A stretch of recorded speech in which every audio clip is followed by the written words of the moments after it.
આઈ શ્રી ખોડિયારમાંના ધામ અયાવેજ વિશે આજે આપણે વાત કરીશું। જેસરથી 10 કિલોમીટર, પાલીતાણાથી 30 કિલોમીટર થાય, શેત્રુંજી નદીના કિનારે આવેલું આઈ શ્રી ખોડિયારનું ધામ અયાવેજ।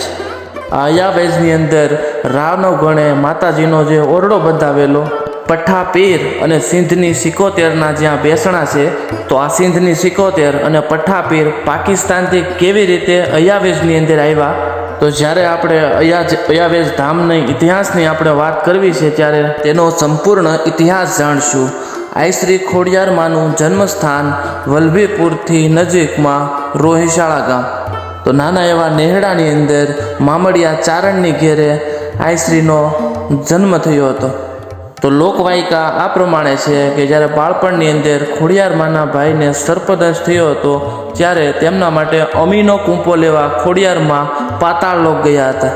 તો માતાજી આ પ્રમાણે એના ભાઈને સજીવન કરે છે। તો આપણે અત્યારે અયાવેજનો ઇતિહાસ જાણવાના છીએ। તો માતાજી અયાવેજની અંદર કેમ આવ્યા, ક્યારે આવ્યા, તે સંપૂર્ણ વાર્તા આપણે આગળ જાણીએ। પહેલાંના સમયમાં શેત્રુંજી નદીના કિનારે ઘણા નેસડા હતા। એમાં જે આઈ વેજનો જે નેસડો હતો એ જ છે હાલનું અયાવેજ। તો આઈમાની સ્થાપના એમ કહેવાય છે લોકવાયકા પ્રમાણે કે આ જે વેજમાં હતા એમણે જ ખોડિયારમાંની સ્થાપના અયાવેજની અંદર કરી હતી। જૂનો ઇતિહાસ એમ કહે છે કે જૂનાગઢના રાજા રાનવગણ એની માતા સોનલદેવ પરમારના પેટમાં 9 વર્ષ 9 મહિના અને 9 દિવસ રહ્યા હતા। જ્યારે સોનલદેવ પરમાર અયાવેજ આવી અને માતાજીને પ્રાર્થના કરે છે કે જો માતાજી આવું આવું રહેશે તો એ તો ઝેર પીવાના વાર આવશે।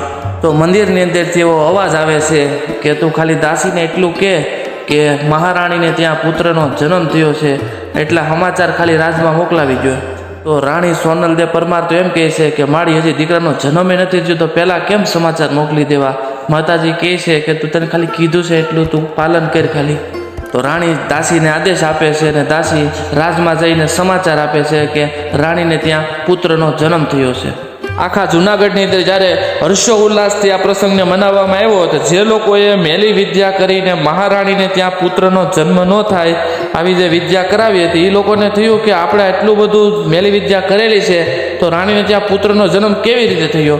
મેલી વિદ્યા કરનાર લોકોએ એક પૂતળું જે જમીનમાં દાટ્યું હતું એ લોકોએ એ જોવા હાટું કે પૂતળું ત્યાંથી ખસી નથી ગયું ને એને જોવા માટે ત્યાંથી ખાડો ગાળી અને પૂતળું બહાર કાઢ્યું। જેવું પૂતળું બહાર કાઢ્યું એટલે જે મહારાણી હતા એને ત્યાં નવગણનો જન્મ થાય છે। તો આવી રીતે 9 વર્ષ 9 મહિના અને 9 દિવસ માના પેટમાં રહ્યા એટલે એમનું નામ નવગણ પાડવામાં આવ્યું હતું। અને ત્યારબાદ જૂનાગઢ ઉપર સોલંકીનું રાજ આવ્યું અને નવગણને દેવાયત બોદરની ત્યાં મૂકવામાં આવ્યા। ઇતિહાસ પ્રમાણે દેવાયત બોદરે પોતાના પુત્ર ઉગાનું બલિદાન આપી અને નવગણના પ્રાણ બચાવ્યા હતા અને ત્યારબાદ જૂનાગઢનું રાજ નવગણને સોંપવામાં આવ્યું હતું આવનારા સમયમાં। તો આવી રીતે જૂનાગઢનું રાજ મળી થાય છે નવગણને અને થોડા સમય પછી દુષ્કાળ પડે છે અને દુષ્કાળની અંદર જે માલધારીઓ છે બધા એ પોતાના માલ ઢોર લઈ અને સિંધ પ્રાંતની અંદર ચરવવા માટે જાય છે। તો જાહલ નવગણની જીભની માનેલ બેન હતી। જ્યારે જાહલના લગ્ન થાય છે ત્યારે નવગણ કહે છે કે બેની માંગો, પણ જાહલ એમ કહે કે ભાઈ ટાણે આવે ત્યારે હું માંગી લઈ। તો જ્યાં માલધારી સિંધમાં જે માલ ચરાવવા માટે જાય છે તો જાહલ અને તેમનો પરિવાર પણ સિંધમાં એમ કહેવાય છે કે પોતાના પશુઓને લઈ અને જાય છે। તો સિંધનો જે રાજા જે સુમરો કહેવાય એણે જાહલ ઉપરની નજર બગાડે છે। ઇતિહાસ એમ કહે છે કે તે જાહલને કેદ કરી દે છે। તો સિંધનો સુમરો ઘણું મનાવે છે પણ જાહલ માનતા નથી। છેવટે જાહલ એક યુક્તિ વિચારે છે। એ કહે છે કે મને મારા પતિને એકવાર મળવા દો અને હું 6 મહિનાનું મારું જે વ્રત પૂરું થશે ત્યારબાદ હું તમારી સાથે લગ્ન કરીશ।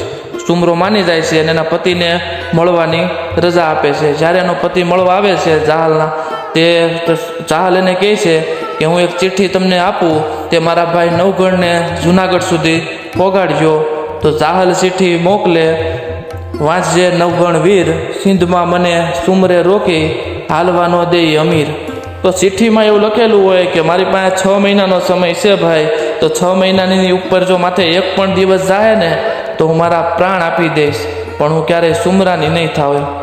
ચિઠ્ઠીમાં આગળ જાહલ એમ લખે છે કે જ્યારે લગ્નના સમયે તે કીધું તે માંગી લે જાહલ, ને મેં કીધું હતું કે જ્યારે મારું ટાણું આવે ત્યારે હું માંગી લઈશ. તો આજ મારું ટાણું આવી ગયું છે વીરા, મારું આ ટાણું તું હાંસવી લેજે. જાહલના પતિ આ ચિઠ્ઠી લઈને જ્યારે જુનાગઢ આવે છે અને નવગણના હાથમાં આપે છે, નવગણ આ ચિઠ્ઠી વાંચે છે. ચિઠ્ઠી વાંચતા વેત જ નવગણની આંખમાંથી દળ દળ આંગુડા વહી જાય છે.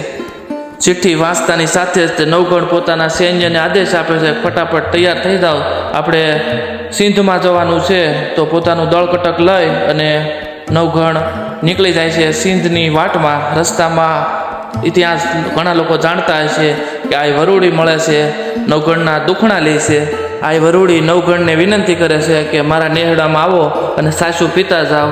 નવગણ કે આજ હું એકલો નથી, મારે હારે આખું મારું સૈન્ય છે. માતાજી કહે છે તો સૈન્ય થઈ ગયું હોય તો શું થઈ ગયું, આવી જાઓ. અને ત્યારે માતાજી પહેલો પરસો કહેવાય કે પૂરે છે. એક નાની એવી કુવડીમાંથી આખા દળ કટકને ખવડાવે છે અને જમાડે છે. અને ત્યારબાદ નવગણ પગમાં પડી જાય છે અને માતાજીને બધી વાત કરે છે કે મારી હું ઉતાવળમાં છું, મારે સિંધમાં પોગાવાનું છે.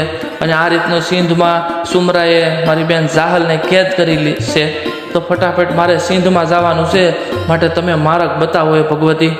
અને ભગવતી જો આખો દરિયો ફરીને જાઓ ને તો જે 6 મહિનાની મારી મુદ્દત આપી છે ને મારી બેને, એ મુદ્દત રસ્તામાં પૂરી થઈ જાય અને મારી બેન એના પ્રાણ ત્યાગી દે. 6 મહિના પહેલાં હું સિંધની અંદર પોગી જાઉં એવો મને કંઈક માર્ગ બતાવો. તો આ વરુડી નવગણને કહે છે કે સીધે સીધો જ હાલ્યો જા, એ જ માર્ગ છે. નવગણ કહે છે માડી એ તો દરિયો છે, તો કાંઈ નહીં, તોય હાલ્યો જા સીધે સીધો દરિયા કાંઠે જઈ અને એકવાર મને યાદ કરજે. તારા ભાલે હું સકલી બનીને આવીને બેસી જાઉં અને પછી તું દરિયાની અંદર હાલવા મળજે. ઘોડાના આગલા ડાબલામાં સબસબિયા છે અને પાછળ એમ કહેવાય કે ધૂળની ડબરી ઉડતી છે. તો જ માનજે કે આ વરુડી તારી હારે છે.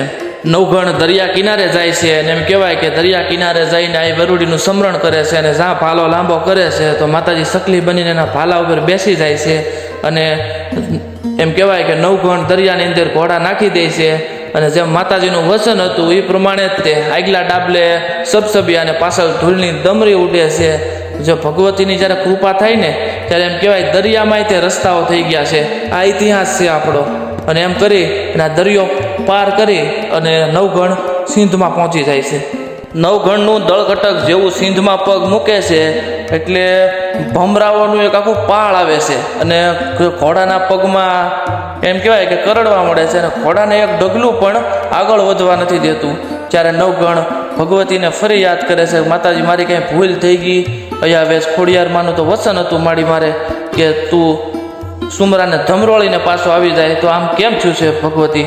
તો સિંધની અંદરથી નવગણ માનતા કરે છે કે હે અયાવેજવાળી ખોડિયારમાં, જો આ સુમરાને હરાવી અને જીવતો પાછો આવીશ તો અયાવેજ સંપૂર્ણ પરિવાર હારે દર્શન કરવા આવીશ અને તમારો ઓરડો બંધાવી દઈશ.